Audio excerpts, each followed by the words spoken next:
पूरा मजमा एक बार जोर से दरूद पाक पढ़ लो अल्लाहुम्मा सल्ली अला सय्यिदिना व नबियना व शफीअना हबीबना व सनदना मौलाना मुहम्मद सल्लल्लाहु अलैहि वसल्लम बुजुर्गान मोहतरम अजीज नौजवानों पर्दे में बैठकर सुनने वाली अजीज बहनों और माओं आप ही हजरात सारे मुसलमान मेरे मुखातब हैं उलमाए किराम और अजीज तलबा जिनका ओढ़ना बिछोना ही कुरान और हदीस है और तो रात दिन सुनते रहते हैं हम आप मुसलमानों को सुनाने के लिए यहाँ पहुँचे हैं हज़रत मौलाना मुफ्ती नकीबुल इस्लाम साहब, नकीबुल अमीन साहब और यहाँ की मजलिस आमिला, इन हजरात का शुक्रिया अदा करता हूँ कि याद फरमा कर शाद फरमाया। अल्लाह इन तमाम हजरात को दोनों जहान में आमीन का हुजूर से कामयाबी अता फरमाए। इस चमनिस्तान इल्म फजल को जरा जोर से आमीन का। अल्लाह इसको और बागो बहार नसीब फरमाए। इसका फैज अल्लाह ताला दुनिया के कोने कोने में पहुँचाए। बुजुर्गान मोहतरम, तलबे अजीज का प्रोग्राम बहुत दिलचस्प रहा, दिलों को छूने वाला। अगर इंसान समझदार हो तो इतनी दीन की बातें काफ़ी हो जाती हैं, मगर चूंकि हमको इतने दूर से बुलाया है और बिठाया गया है तो चंद बातें ज़रूर अर्ज करनी है। सबसे पहले जो बात मुझे अर्ज करनी है, जो उलमाए किराम सनद फरागत से, दस्तार फदीलत से फारिग हुए और अजीज 18 तकरीबन बच्चे जिन्होंने कुरान मजीद को अपने सीनों में उतारा है, और ये मदरसे जो दुनिया भर में फैले हुए हैं, ये मदरसे क्या चीज़ हैं। मेरी बात को ध्यान से सुनने की कोशिश करें। एक है दुनिया का इल्म, दुनिया की जानकारी, इंग्लिश में जिसको टू नो कहा जाता है और उसी से नॉलेज बना है। नॉलेज कहा जाता है इल्म को, जानकारी को। तो एक है दुनिया की जानकारी, कॉलेज यूनिवर्सिटियों में जो पढ़ाया जाता है, ये पढ़ो तो ये कोई गुनाह की बात नहीं है, इसको गैर मुस्लिम भी पढ़ता है। मगर एक वो इल्म है जो रूहानी है, नूरानी है, इल्म हलाल और हराम है, इल्म जायज़ और नाजायज़ है। अगर ये आपकी जिंदगी में नहीं होगा तो आप समझ लीजिए मुसलमान तो दूर की बात है, आप सच्चे इंसान भी नहीं बन सकते। हलाल और हराम का इल्म इन मदरसों में पढ़ाया जाता है। अल्लाह कौन है? अल्लाह एक ही है, दो भी नहीं, उससे ज्यादा भी नहीं और बिल्कुल भी नहीं, ऐसा भी नहीं। एक ही है और पूरी कायनात की लगाम, जोर से बेशक बोलो, जोर से बेशक बोलो, उसी अल्लाह के हाथ में। ये इन मदरसों में पढ़ाया जाता है। दुनियावी तालीम के साथ जो आपके पास दीनी तालीम नहीं होगी तो आप नॉन बिलीवर इन गॉड, नास्तिक भी बन सकते हैं। ये मदरसों में आस्तिक बनाया जाता है, बिलीवर इन गॉड बनाया जाता है। एक अल्लाह पर मजबूत ईमान यहीं पर समझाया जाता है, और अल्लाह के साथ ईमान और अकीदा होगा तो ही इंसान के दिल में अल्लाह का डर पैदा होगा। और जिसके दिल में अल्लाह का डर पैदा होगा, वो मजमे में बैठा हो या तन्हाई में अकेला हो, पहाड़ पर हो कि हवाई जहाज में हो कि समंदर में हो या बंद कोठरी में हो, जोर से बेशक बोलो, जब दीन का इल्म होगा बेशक बोलो, हर हाल में उसके दिल में अल्लाह का डर पैदा होगा। हर गुनाह से वो बचेगा, हर नेकी में वो आगे बढ़ेगा। नबी सल्लल्लाहु अलैहि वसल्लम का मकाम क्या है? उसमें इफरात भी जायज नहीं, तफरीत भी जायज नहीं। नबी सल्लल्लाहु अलैहि वसल्लम कोई आम इंसान नहीं थे, हमारी तरह ऑर्डिनरी इंसान नहीं थे। वो अल्लाह के बंदे बेशक थे मगर नबी थे, और जोर से बोलो सारे नबियों के सरदार भी थे। अभी आपने मुकालमा सुना, बड़ा दिलचस्प मुकालमा था।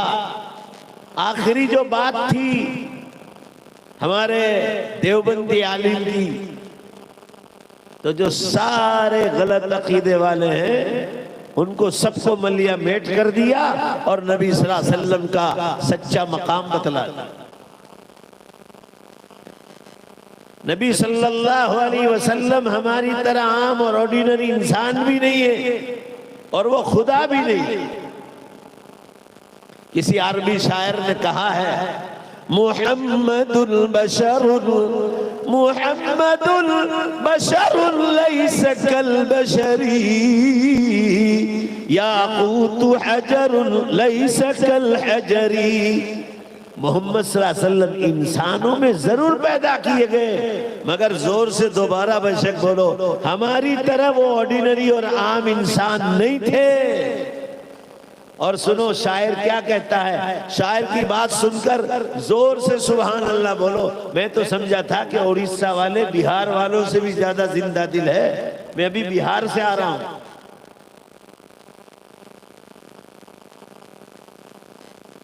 जब भी बात कही जाए तो जोर से जवाब दिया जाए, ये जिंदा कौम होने की दलील होती है। शायर की बात सुनकर जोर से सुभान अल्लाह का। शायर कहता है, एक रास्ते में पड़ा हुआ पत्थर है जिसको लोग लात मार के साइड पे कर देते हैं, जैसे उस रास्ते में पड़े हुए पत्थर और एक वो पत्थर जो बादशाह की अंगूठी में करोड़ों रुपए का लगता है, जैसे इन दोनों पत्थरों में आसमान और जमीन का फर्क है, हम इंसानों में और बोलो सुभान अल्लाह, अल्लाह के नबी में आसमान और जमीन का फर्क है। ये इन मदरसों में पढ़ाया जाता है, कॉलेज यूनिवर्सिटियों में दुनिया की जानकारी दी जाती है। आप जरूर पढ़ना, मैं आपको कॉलेज यूनिवर्सिटियों से मना नहीं कर रहा हूं। दुनिया का इल्म भी और ज्यादा जोर से बोलो, ये भी अल्लाह ही ने इंसान को दिया। बेशक बोलो जोर से, मां के पेट से लेकर नहीं आया। अल्लाहु अखरजकुम मिन बुतूनि उम्मातिकुम ला तअलमून शैया। अल्लाह ने तुमको तुम्हारी माओं के पेट से पैदा किए, तुम तो जर्रा बराबर भी कुछ नहीं जानते। सब कुछ अल्लाह ने दिया, मगर याद रखो दोनों का फर्क नहीं समझोगे, दीन और दुनिया का, तो बहक जाओ। इसलिए मैं एक ही आवाज दुनिया भर में लगाता हूं कि दुनियावी तालीम के साथ जरा जोर से बेशक बोलो, दीनी तालीम जरूरी चीज है। दुनिया जरूरत की है। यहां कितना रहना है? 60 साल 70 साल, ज्यादा से ज्यादा 100 साल तक अल्लाह आपको ले जाए, उससे ज्यादा कुछ साल। ये जरूरत की चीज है और वो जरूरी चीज है। बेशक बोलो, दीन के इल्म की कदम कदम पर जरूरत है और मरने के बाद भी जन्नत में वही दाखिल करेगा। मदरसों में आपको बतलाया जाता है माँ बाप की इज्जत और एहतराम क्या है, स्कूल वाले नहीं बतलाएंगे। बड़ों का इकराम करना, छोटों पर शफकत करना, ये मदरसे वाले बतलाएंगे आपको। कौन सा जानवर हलाल है, कौन सा जानवर हराम, कौन सा परिंदा हलाल है, कौन सा परिंदा हराम, ये इन मदरसों में पढ़ाया जाता है। और जानवर और परिंदा या मुर्गी कब हलाल होगी, क्या पढ़ोगे तो हलाल होगा। झटके का गोश्त हलाल नहीं। कुरान में फरमाया, ला ताकुलू मिम्मा लम युज़कर इस्मुल्लाहि अलैहि। उन जानवरों को, परिंदों को, मुर्गियों को मत खाओ जिस पर अल्लाह का नाम नहीं लिया गया। जहां चाहे सफर में गए, कोई गैर मुस्लिम आपको कह दे कि हम मुसलमान की दुकान से लाते हैं, तो वो हलाल नहीं हो जाएगा आपके लिए। वो तो कहेगा आपको देख कर के हलाल से लाया। सफर में सब्जी रोटी खा लो, दाल खा लो,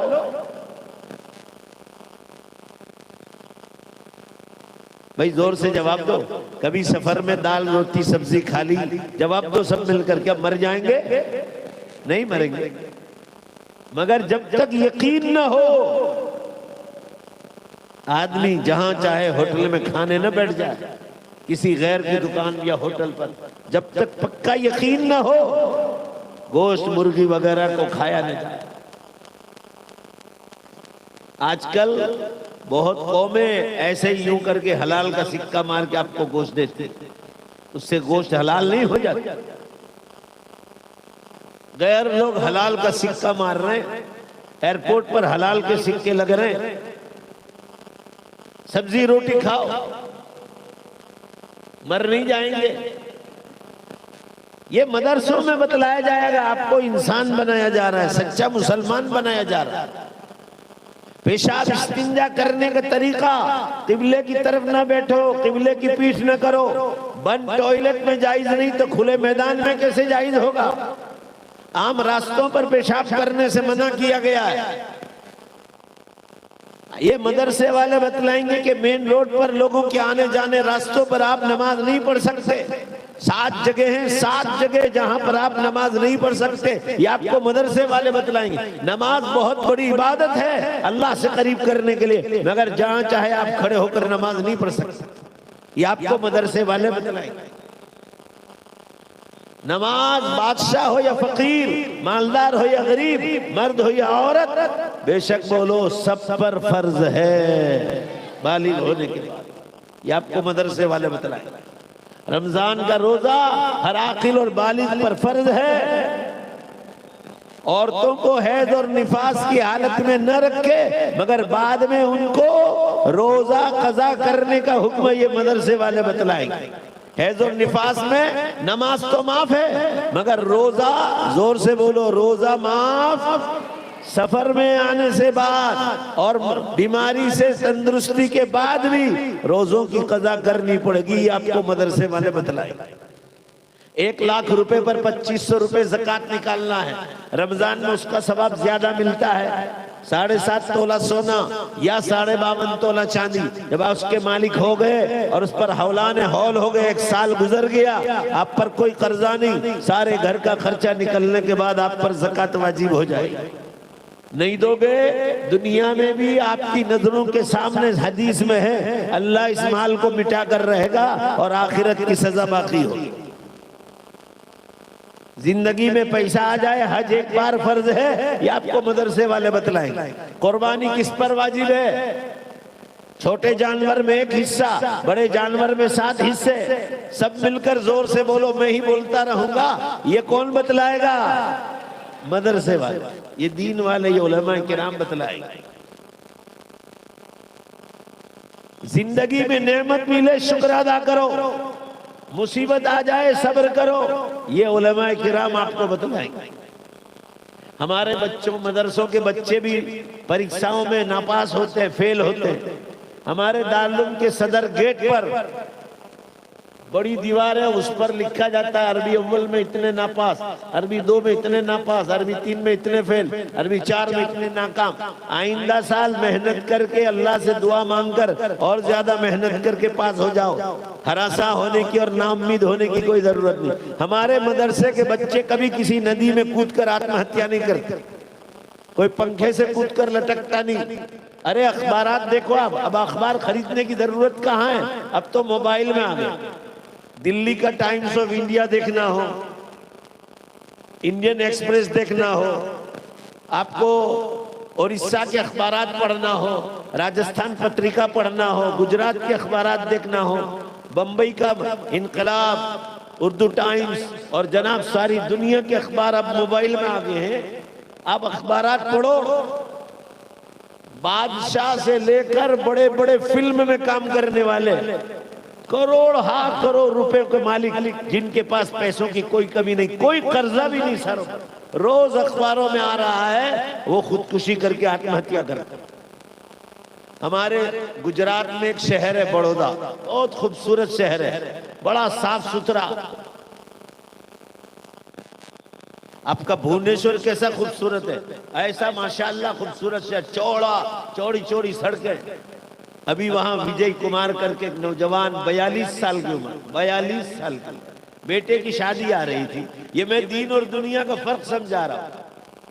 उसने बड़ौदा की एमएस यूनिवर्सिटी में, जो इंडिया की चंद जो है नमूने की यूनिवर्सिटियां है, उसमें इसका शुमार है।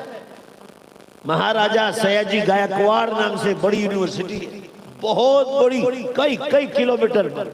आप पूरा दिन थक जाओ गाड़ी लेके, उसमें उसकी तालीम हुई विजय कुमार की। बहुत बड़ा बिल्डर था, बड़ी बड़ी बिल्डिंगें और इमारतें बनाता था। लिखा है 500 करोड़ रुपए का मालिक था। अभी तो उम्र भी बहुत छोटी थी। बेटे की शादी आई थी, उसका सूट भी सिलवाया।